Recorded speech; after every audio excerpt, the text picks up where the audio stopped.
We're now on the third part of confession, and a very practical question arises: which sins are worth confessing to someone else?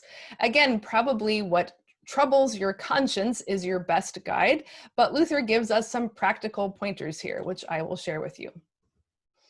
So the question is, this is for the third part: which sins should I confess?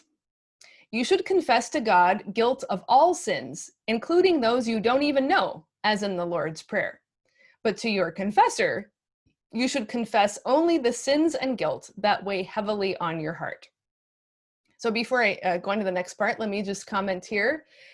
Confessing all of your sins should be a normal part of your prayers. And every time you say the Lord's Prayer, that's basically what's going on. Forgive us our trespasses as we forgive those who trespass against us.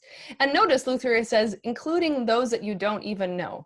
You know, we are well aware of certain kinds of sins that weigh heavily on us, but heaven knows we're always doing things wrong and we don't even know it. You've probably had the experience of discovering late, many years later, that you were doing something that really hurt or damaged someone and you had no idea at the time. Maybe you even were doing something you thought was good for them, but you only found out later that it wasn't. So in our private prayers to God, we offer up everything and say, Lord, forgive me even for the things I don't even know that I'm doing wrong.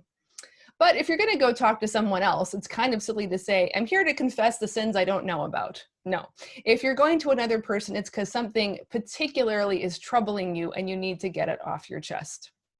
So what kind of sins might these be? And so Luther kind of gives us a guideline here. In a sense, it's sort of a summary of the 10 Commandments, a way of looking over your life in the light of the 10 Commandments. So he says, take a look at your condition according to the commandments.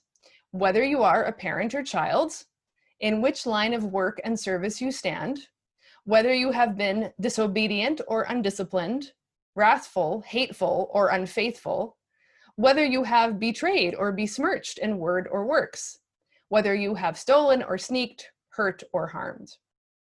So this certainly gives you a wide field of play here. First of all, you look at your family relationships, not only parent and child, but any other kind of close family or personal relationships you have. Have you hurt or harmed someone close to you? How about your work? Are you doing what's expected of you, or are you taking advantage of your employer or your employees?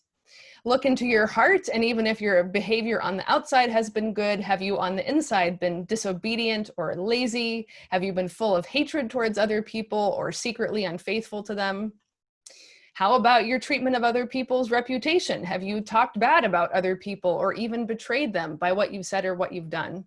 And finally, how have you respected other people's property and bodies? Have you stolen from them? Have you sneaked from them? Have you hurt or harmed them?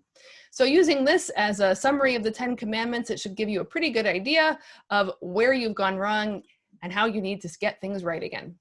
And then we'll go on to the next